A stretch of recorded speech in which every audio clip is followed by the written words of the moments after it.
Yes, this is the all-new Rolls-Royce Spectre, the pure electric replacement for the Phantom Coupe. But this is our first opportunity to get up close and personal with the all-electric Super Coupe ahead of its launch in Australia in Q4 of 2023. Let's check it out.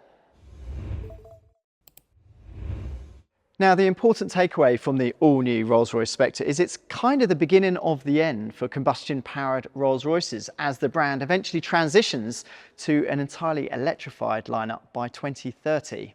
But forget all that, because I think the first thing we just have to focus on is just how wonderful the Spectre looks. I mean, there's some really interesting detailing that kind of gives us an indication of how electric Rolls-Royces will look like from now on. But there's also some things that live on from traditional Rolls-Royces, and that includes this grille, and it is quite a wonderful piece of jewellery. It's actually the widest grille they've ever fitted to a production Rolls-Royce, but it's also a bit shorter. And there's some subtle differences, like these blades. They're actually raked outwards, and that's because this car does not need the amount of air that something like the V12 powered Phantom needs. Other things it's really important to point out is this side profile is just absolutely stunning. It's so dramatic and sleek and sporty and very Phantom Coupe, which is a good thing in my book. Now, the Spectre is based on the architecture of luxury aluminium space frame architecture that they created for the original Phantom, and now the Cullinan rides in it. And that means that platform was originally developed for combustion powered vehicles. And I don't know if that's why Rolls-Royce engineers haven't been radical with the proportions. I mean, look at this, it has a really long stretched front bonnet, but there's no engine. So it kind of feels a bit of wasted space. Apparently, lots of electronics are under there and you can top up your washer bottle, but yeah, there's no frunk. But then how would you access it? You'd have to climb over here. Anyway, forget all that. Other notable mentions is, look at the size of these 23-inch rims. They're just absolutely enormous, imposing, and exactly what a Rolls-Royce should be doing.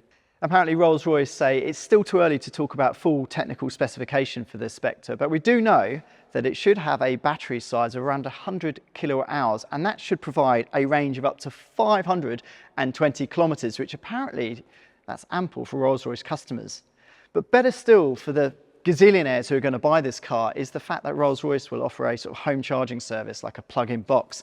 And that's great for seriously wealthy people because, I mean, if you're that rich, who wants to bump into the Great Unwashed at a server at 1 o'clock in the morning? Not me. Now, of course, the battery technology and indeed the powertrain has been co-developed with parent company BMW, but there's been some really novel thinking because the power pack that sits low in the chassis and weighs, get this, 700 kilograms, is actually used as sound deadening, which is kind of cool because, well, it saves weight. Not much weight, but some. So from launch, the Spectre will come with dual motors, one for the front axle and one for the rear, providing all-wheel drive. And we don't know how much it's going to produce, but we think it will have at least 1,000 Newton meters of torque and will accelerate to 100 kilometers per hour in around 4 seconds, which is very brisk, but not violent acceleration. But I guess if you drive a Rolls-Royce, it's all about the smoothness and refinement, isn't it? So behind the wheel, I mean, there's no visual indications you're actually in a pure electric car at all. It looks traditional. It looks, well, the quality is just unparalleled because it should be, considering it's got a near $1 million price tag. But there are some subtle differences. The infotainment is now, shock horror, touchscreen, which isn't something you could do with the Phantom, mainly because it was behind a piece of crystal glass.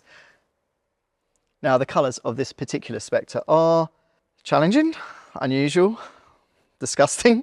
I couldn't order it in this colour. Brown seats, especially if you've had a baby in your life. I mean, you just can't. Some good things about this car is, well, I mean, for fit, finish, the materials are just, you know, they're exceptional as you'd expect. But it also has the typical Starlight headliner. But it's now been extended to the door cards too, which is a nice, neat touch. But again, you can customise this car exactly how you want because most owners, they spend a further $100,000 at least, well, just showing the world what horrible taste they have. I mean, what exceptional taste they have.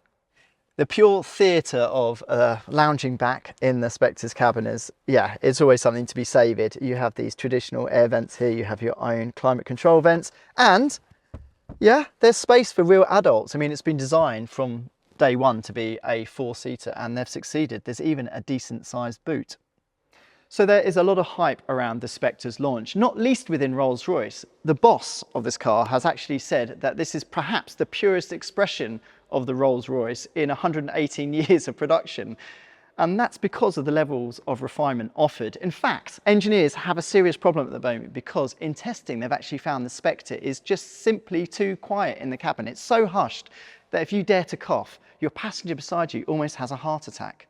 So that means, like Mercedes-Benz, engineers are grappling with the concept of introducing things like soundscapes, just to have a sort of low level, nice, pleasing, relaxed, refined noise in the background, just to make up for the silence. Pricing for the Spectre in Australia remains a bit of a conundrum for Rolls-Royce because we're still, well, a long way from launch. But remember, the luxury car maker has already said it's going to drop the Wraith Coupe and the Dawn convertible from, well, early 2023. So this car is tipped to replace all three. And that's why we think when it arrives in Q4 of 2023, the Spectre will be priced from $800,000. This is not going to be a bargain-based EV.